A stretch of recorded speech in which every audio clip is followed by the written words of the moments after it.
choked as Honey Holbrook took a seat at the table. Dressed in a black business suit, blonde hair pulled back into a low ponytail, she calmly set a leather-bound portfolio on the table, opened it to reveal a pad of paper, and picked up a pen.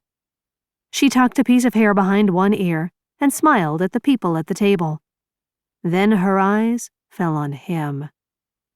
Big brown eyes went wide, and the smile faded as her pretty lips parted. Matt was 99% sure his own eyes were as bugged out as hers, especially since he was still coughing on his coffee. Fuck. They stared at each other for what felt like about a year. Heat swept up from beneath Matt's shirt and into his face. Honey's cheeks grew pink, probably equally as warm. "Okay, I think everyone's here," Trent said. "Let's get started. You all know Matt Heller." Matt struggled to get control of his breathing and smiled and nodded at everyone as they all made noises of acknowledgement. "And," Trent looked at Honey, "you all met Honey this morning." More smiles and murmurs of agreement went around the room, but this time the smiles were tight and the murmurs uncomfortable. Matt watched Honey. She still smiled, but her fingers tightened on the pen she held. "Matt, Honey Holbrook." Trent completed the introductions, not knowing no introductions were necessary. "Honey has just joined the Foundation as a programming coordinator. Dulcie will be going on maternity leave in a few weeks." All eyes swung to a very pregnant woman at one end of the table. She grinned. "The plan is for Honey to help out when Dulcie's on maternity leave." Wait, what? Honey was taking over for Dulcie? So he was going to be working with her? With Honey Holbrook? Fuck me. Matt's eye connected with Honey's again with a hard jolt.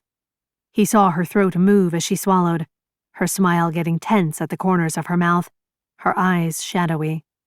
Yeah, no doubt everyone in the room knew her. Everyone in the fucking country. No, make that continent. Knew her from her wild escapades. Of course, she'd been out of sight for quite a while now. Honestly, Matt couldn't remember the last time he'd seen her name come up on Twitter or Facebook or any of the gossip blogs or tabloid magazines.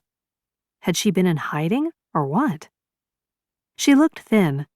Her cheeks were hollower than they used to be beneath killer cheekbones.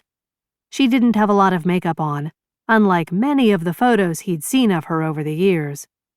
And for sure she was wearing a hell of a lot more clothes than some of the photos he'd seen of her over the years. The black suit might have been respectable and businesslike, but there was no hiding the fact that she had a killer body beneath it. Full breasts, slim waist and hips, and legs that went on for fucking ever. Christ, he couldn't work with her. For one thing, she was a spoiled little rich girl who had no idea what real work was. For another, they had history. History that had not ended well. Jesus. He couldn't take his eyes off her hands for some weird reason. Her fingers were long and slender, nails short and unpolished, no rings. She kept playing with the pen, which he couldn't help but think showed some nerves. Otherwise, she seemed calm, a poised smile firmly in place as she listened to the conversation. Which he was not doing. Pay attention, dickhead. Trent was still talking. "So, Matt's been doing a few things for some kids' charities since he hasn't been playing, and we're just getting going with a partnership between the Foundation and a local school." "Yeah." Matt dragged his gaze away from Honey's hands. "I like kids. It's awesome to work with kids who don't get to play sports much. Also, when I was in the hospital, I got to talking to some kids there, and it would be great to do some work for the children's hospital."